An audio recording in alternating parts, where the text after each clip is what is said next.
Chapter 5 Deccani लघुचित्र शैली उदय एवं विकास।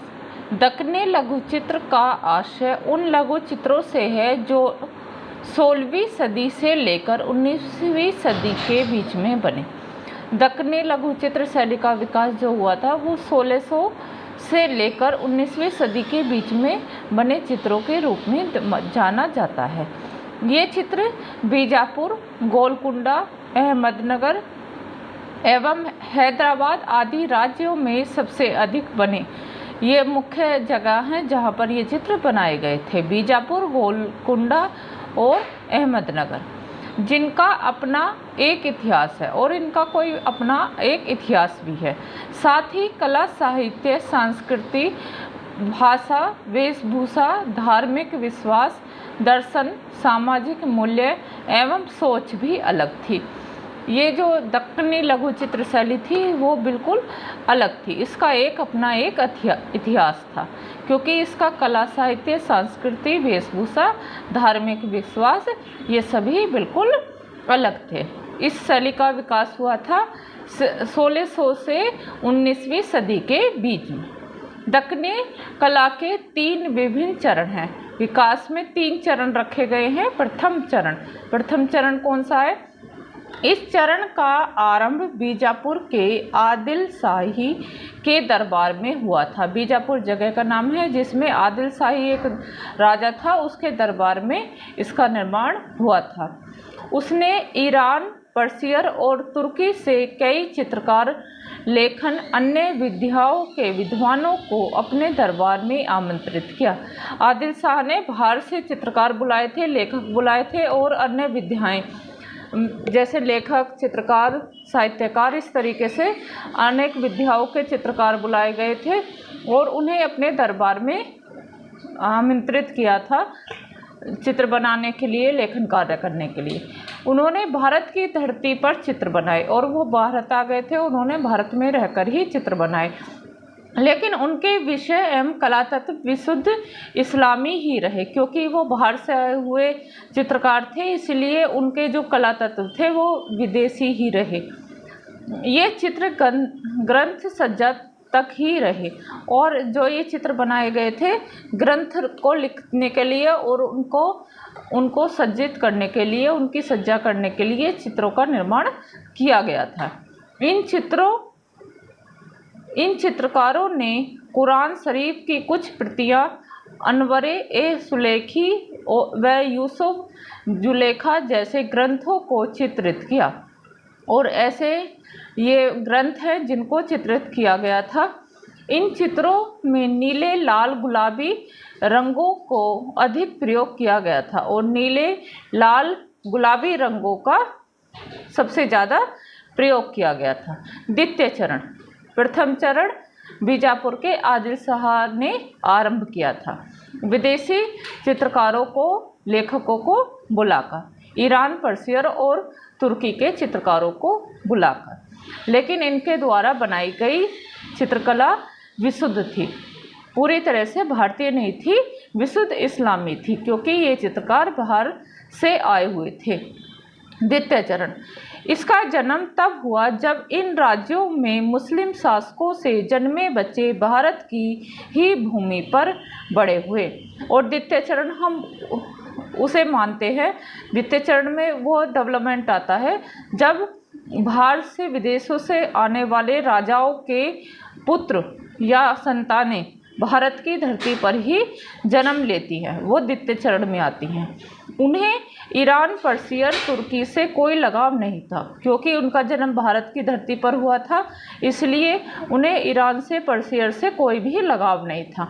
उन्हें भारतीय रहस्यवाद में अधिक दिलचस्पी थी और उन्हें भारत में जन्मे थे, इसलिए उन्हें भारत के रहस्यवाद में अधिक दिलचस्पी थी।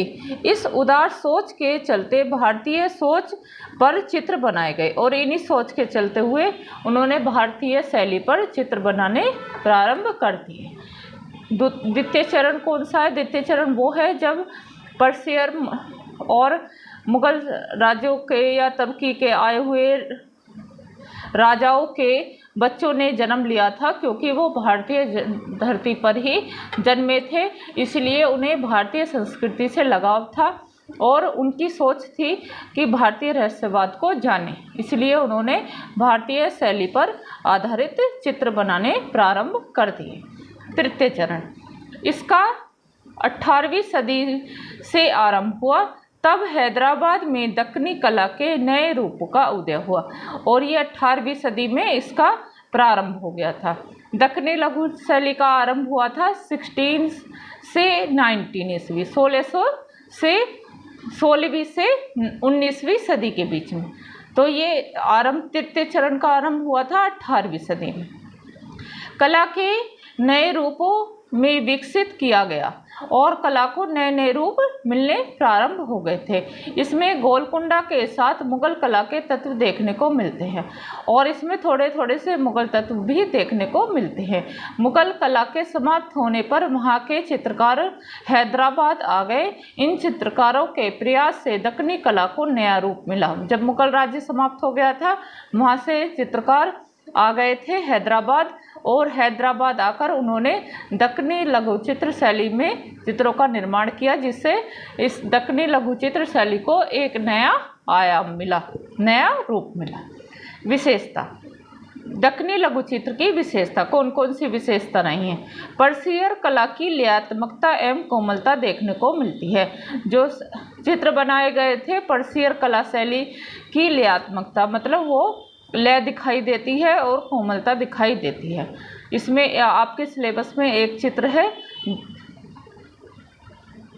कृष्ण गोवर्धनधारी कृष्ण गोवर्धन पर्वत को उठाए हुए, उसमें जो पर्वत बनाया गया था वो पर्शियर कला शैली का था। इस वीडियो के नीचे डिस्क्रिप्शन बॉक्स में बाकी वीडियोस के लिंक भी आपको मिल जाएंगे। यूरोपियन गुण त्रिआयामी प्रभाव, जो कि प्राय इमारतों के चित्रण में देखा जा सकता है, और यूरोपीय गुण मिले थे। त्रिआयामी प्रभाव, 3D प्रभाव देखने को मिलते हैं।